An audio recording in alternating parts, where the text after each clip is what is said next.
Okay, so I'm going to talk about this off the top of my head with no notes. Wow, it's still on my mind. So obviously, one of the main stories that has dominated the National Football League in recent days is obviously Brian Flores' lawsuit about racist practices among head coaches' hirings. Now, obviously, the cause itself, just strictly the cause itself, is a valid cause. Because even though over 70% of the league is African American players, in terms of the players on the field, in terms of the management levels, only a small handful of coaches make up the minorities.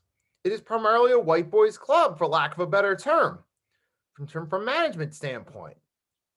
So obviously, Brian Flores, just the cause itself has a valid cause. You look at the history, there have been some questionable firings of non-white coaches. Even Brian Flores does come to mind. Well, obviously, Brian Flores did have his flaws as a coach. Obviously, he went through different staffs each year. Different guys were bailing out on him. Didn't do a great job developing Tua. Didn't fully get behind him. So obviously, he had his flaws. But even then, despite his flaws, the record, which is the best the Dolphins have had, the past 2 years back-to-back winning seasons, will be the best the Dolphins have done in years. And you wonder, if Brian Flores were a white head coach, what do you got next? We don't know, but you just wonder in the back of your mind that he might have, you think of that feeling like he might have been able to keep his job if he were white. You don't know that for sure, but you just kind of get that feeling based on the NFL's hiring process. Because even with the Rooney Rule in play, there's still been questionable hirings and questionable practices. Some cases. Because you take a look, here's a few examples of recent history where white coaches have gotten favorable treatment over black coaches, especially in the past 10 to 15 years. Let's give a few examples here. Okay. So remember Jeff Fisher with his run with the Rams. He was from 2012 till the 2016 season, which he was actually for the end of the season. But during that entire stretch, 0 seasons, 500 or better, 0 playoff appearances. In all those years, he kept his job. Like 2012, 2013, 2014, 2015, he got 4 full seasons. And part of the 2016 season, despite not being able to produce above 500 record, white coach, he was still allowed to keep his job all those years. Look at a guy like Jim Caldwell, the Detroit Lions specifically. Okay, so obviously he had his run with the Colts after that 2-14 season, 2011. He got axed, but he got a second chance. And even then, there was a little bit questionable there how he was let go after a 9-7 season. So Jim Caldwell, right? Remember, the Detroit Lions had those back-to-back 9-7 seasons. 2016, they made the wild card. 2017, 9-7, but they missed. But then he was axed after 2 back-to-back winning seasons. So that's something that's a bit questionable. And then you look at recently, a coach like Matt Rule for the Carolina Panthers, who's had 2 seasons, 2 5-win seasons. That second season was just awful in terms, especially with his quarterback development decisions.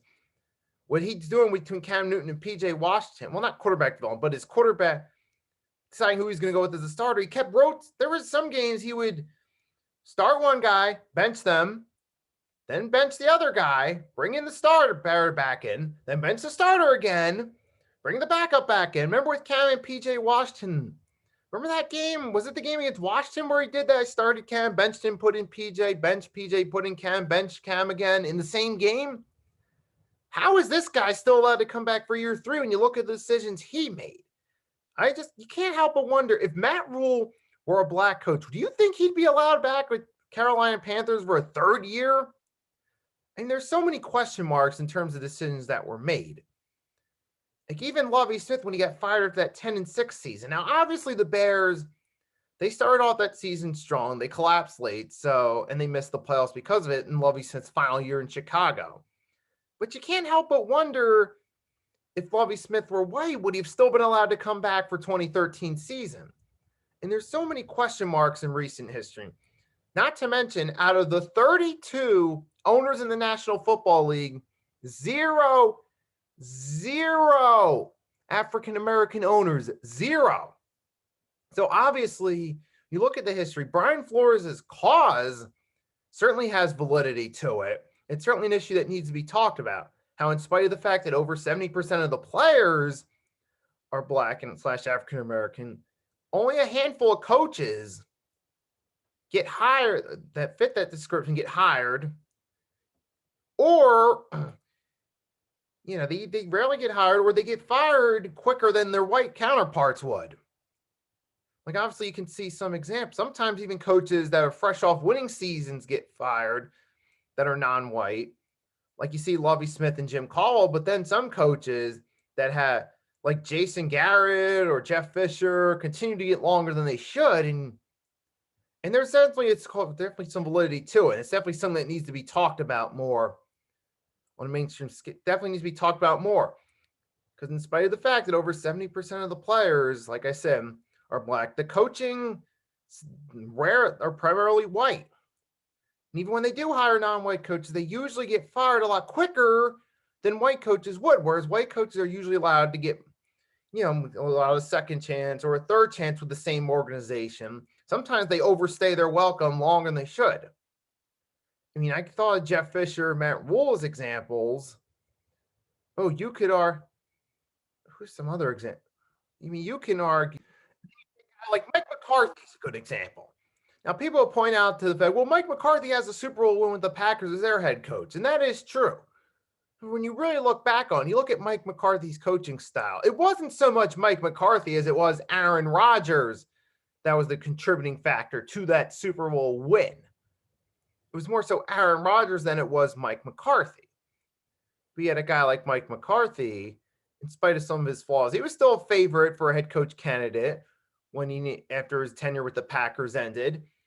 He went one season without being a head coach. Then he got his second chance with the Dallas Cowboys, where as Brian Flores, who was one of the favorites after being fired to get a head coaching hire, didn't get hired by some of these teams, despite being considered a favorite. Even with his flaws, he was still considered a favorite to get hired. And obviously, out of all the Dolphins coaches, he was doing some of the best work out of the recent coaches in spite of his flaws, in spite of the fact that people were leaving.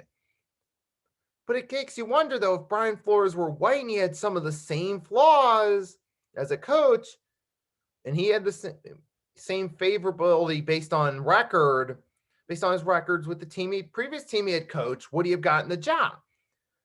That's something that makes, and I get a feeling that there's a greater chance he would have gotten hired by now if he were white. It's obviously, there is an issue with it, especially from a management standpoint in the National Football League. So definitely Brian Flores, he's bringing light to a cause that needs to be brought up. He's bringing, what's the better phrase? He's bringing up and bringing mainstream light to a cause and notoriety to a cause that needs to be talked about in terms of the NFL, in terms of its hiring practices. And so he's definitely bringing up the right cause. It's definitely something I wanted to talk about while still coming on here talking about it. And I know some people will also point to other examples. They'll say stuff like, okay, well, yeah, Doug Peterson was like, oh, your coach after that one awful season. Yes, that is true. And there are examples of white coaches who have been fired after winning seasons, like Pete Carroll during his run with the New England Patriots. And there have been other instances too, of course. John Gruden after back-to-back winning seasons in Tampa Bay the first time around, which John Gruden, now that I just mentioned it, we realize he's part of the problem. He's part of a representation of the problem in the hiring process and the thought process that goes along among some of these other white coaches and managers. Of course, not all, but you obviously know what I'm talking about with him. But I'm not going to feel any sympathy for him looking back on it, that he was fired after back-to-back winning seasons in Tampa. But then again, in his case, remember, now we're on it. If you're going to use John Gruden's example, look at his character traits. Obviously, his one, especially the ones that were exposed in October about the sexist, racist, and homophobic phrases that he used. And the fact that a lot of people didn't like working with the guy. So if you're going to use, well, John Gruden got fired after winning season in Tampa. Well, part of the reason he was fired, though, is because he was an unlikable guy and difficult to work with. Period. And in the case of Doug Peterson, yes, he was fired after a terrible season. And now he just got another opportunity with the Jacksonville Jaguars after a year being away from coaching. Yet Brian Flores was still more, at this point, he was considered one of the favorites based off of past 2 seasons. But yet Doug Peterson, who was a favorite based on the Super Bowl win with my team, the Philadelphia Eagles, he was higher, but Brian Flores wasn't. It does raise some question marks. It does raise question marks because you talk about, I did point that Brian Flores had his flaws. Well, Doug Peterson had his flaws too as the Eagles coach. For those Eagles fans watch this, you know what I'm talking about. Some of y'all have made videos about it. You've heard me talk about it a little bit in other videos when I first started out. So obviously, yeah, there is a pattern there where some white coaches get ignored for their flaws and still get more likely to get second and third chances to their black counterparts. So I actually, the one good thing that comes out of this, it at least gives us an opportunity to talk about it, the inequality with coaching hires in the National Football League from head coaching and management standpoint. It's good that we at least get to talk about that because it's something that needs to be talked about. So I'm at least glad about that. So there's not much else I can really say except, yeah, obviously the NFL has a problem, and there's many different examples you could point to. You could point to like Jim Caldwell. You could point to Lovie Smith. You could point to Brian Flores saying that it was questionable that he was fired. You wonder if those 3 coaches were white, would they have been fired in the situations they were fired in? You could even look at Todd Bowles, who first run as a head coach didn't work out that well, but maybe part him, part the New York Jets. But he's proven to be a great defensive coordinator. But he hasn't landed another head coaching opportunity. It makes you wonder if a white head coach, who's the equivalent, a white head coach in Canada, the equivalent to Todd Bowles, had that first failed run, but did great as a defensive coordinator, was looking for, could have gotten another opportunity. So there's definitely a lot of different examples you can point to there as that they're less likely to get the opportunities being black coaches that have either had some failures compared to their white counterparts. Like, see, like kind of white counterparts who get passes, like, Matt Rule, Jeff Fisher, Jason Garrett, Mike McCarthy, to name a few recently. So yeah, I definitely do feel it's a valid cause. But you guys definitely let me know how you feel about this in the comment section. You also, if you're new, just feel free to subscribe, hit the like button, share it. Most of all, everyone watching, have a wonderful day or night. Nicky Steve signing off. Felt this was necessary to talk about, so I decided to talk about it. And I'll see you next time.